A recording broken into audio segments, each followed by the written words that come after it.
একজন রিকশাওয়ালা কি বলছে জানেন আমাকে? আমার একটা ছোট্ট বই আছে, এক নজরে ওযু সালাত।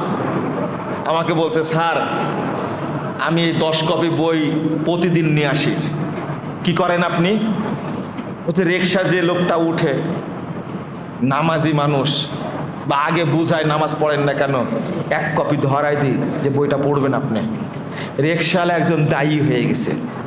সাহাবীরা এটাই শপথ করেছিলেন।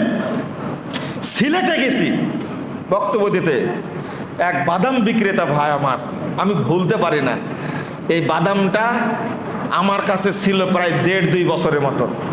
পলিথিনের মধ্যে ছোট্ট বাদাম হাদিয়ে নিয়ে আসছে, বাদাম বিক্রি করে, বাদাম নিয়ে আসছে, শুধু আমার সাথে দেখা করে মুসাফা করবে। দূরে বসে আছে, সাহস পায় না। এক সময় দরজার কাছে আসছে, আচ্ছা আমি একটু স্যারের সাথে মুসাফা করব, শুধু মুসাফা করে বাদাম দিচ্ছে হাতে।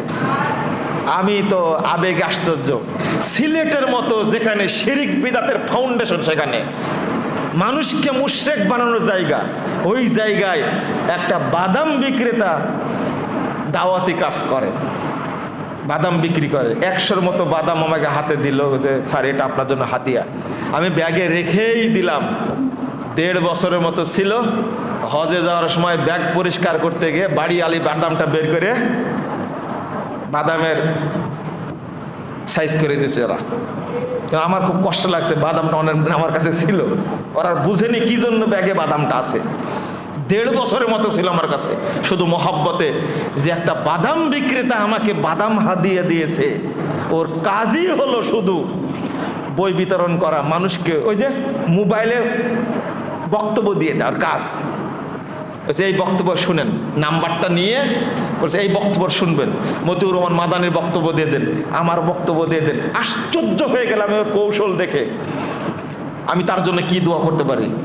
তখন মনে পড়ছে সে আকাবে কুবরার শপথ। আল্লাহ রাসূলের কাছে সাহাবীরা বলছিলেন, আন্নাকুল বিল হক আইনামা কুন্না লা নাখাফ ফিল্লাহি লাউমাতা লাইম।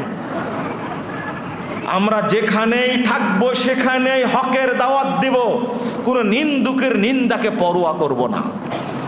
আপনি আছেন যেখানে ব্যবসা করছেন, দাওয়াত দেন। আজকে একজন ডাক্তার জাকির নায়েক যে দাওয়াতি কাজ করতে পারে, একজন ডিসি যদি দাওয়াতি কাজ করতে পারে, একজন এসপি যদি দাওয়াতি কাজ করতে পারে, আপনি বাংলাদেশ জমিয়ত আহলে হাদিস জেনারেল কমিটির সদস্য হয়ে দাওয়াতি কাজ করতে পারবেন না? আল্লাহ আপনাকে ক্ষমা করবে?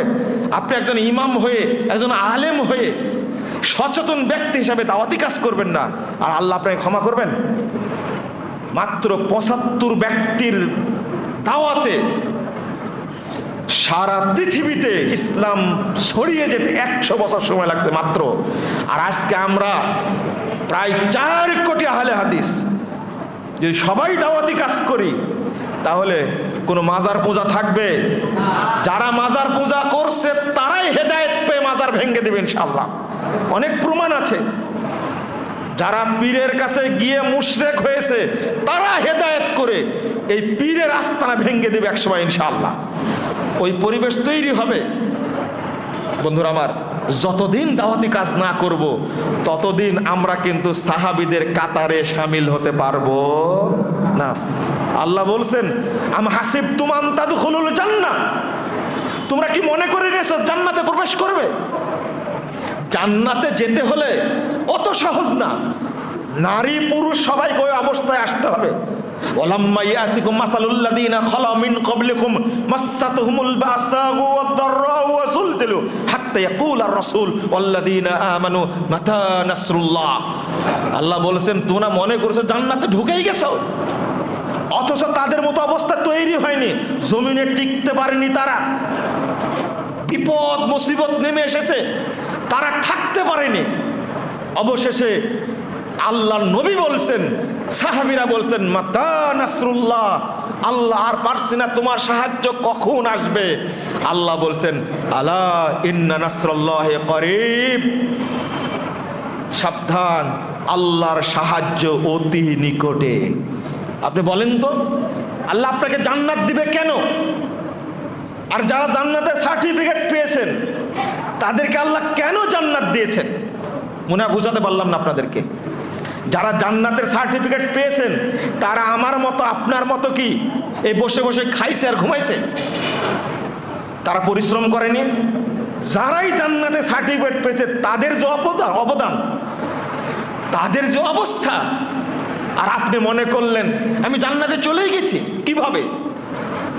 আজকে আমি বলবো আপনাদেরকে, অবশ্যই প্রত্যেকেই মনে করবেন আমি একজন দায়ী। বলেন ইনশাআল্লাহ।